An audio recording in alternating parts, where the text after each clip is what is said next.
Dans cette vidéo, vous allez apprendre les différences qu'il y a entre les trois types d'apprentissage lorsque vous souhaitez passer votre permis.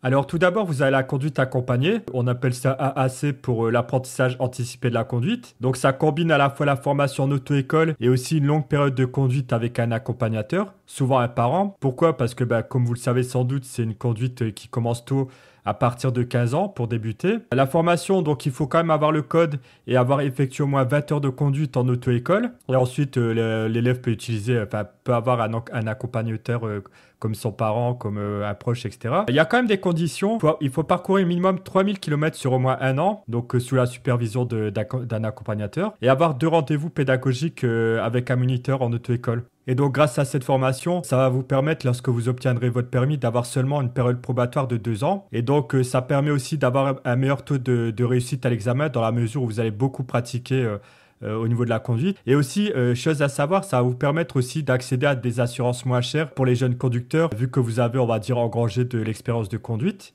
Ensuite, il y a l'apprentissage traditionnel. Bon, ça, c'est l'apprentissage, on va dire, le plus commun que la majorité des personnes utilisent.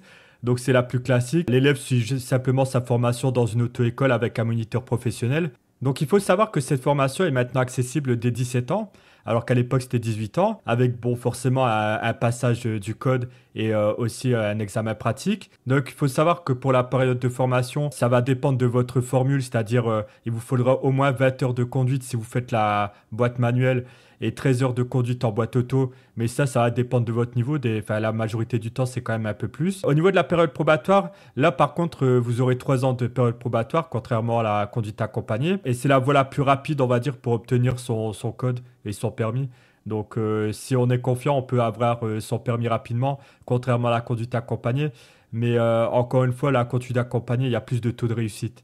Et enfin, le dernier type de conduite, c'est la conduite supervisée. Alors, c'est vrai que c'est une formule, on va dire, un peu moins connue, mais on va dire que ça va allier un peu les meilleurs des deux mondes qu'on a vu précédemment avec les autres formules. C'est-à-dire que là, bon, le petit point noir, entre guillemets, c'est qu'il faut avoir 18 ans. Bon, à mon avis, il y aura peut-être une réforme plus tard pour faire passer ça à 17 ans. Mais donc, c'est accessible seulement à 18 ans. Et l'élève, il doit aussi avoir son code et avoir fait 20 heures en auto-école. La différence, c'est que là, du coup, il n'y a pas de condition, en fait. Vous pouvez avoir un kilométrage, il n'y a pas de kilométrage minimum ou de durée imposée.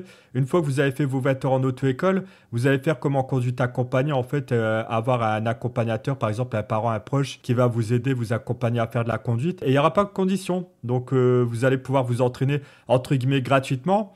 Et on va dire que c'est un peu une formule qui va vous permettre de réaliser des économies pour les personnes qui, par exemple, ont besoin de beaucoup d'heures de conduite, mais qui veulent pas faire ça en auto-école, par exemple 40 heures ou 50 heures en auto-école. Vous allez juste faire les 20 heures et les 20 heures qui suivent, vous les faites avec un proche tout simplement. Ça va être plus économique. Et au niveau de la période probatoire, c'est comme pour la formation classique, ça sera 3 ans. Mais voilà, ça va vous permettre quand même de gagner plus en expérience avant de passer le permis, par exemple, à moindre frais. Du coup, voilà, ça sera tout pour cette vidéo. Donc, j'espère que vous avez un peu plus compris la différence entre les trois types de formation qui est possible d'effectuer en France. Et sur ce, je vous dis à la prochaine.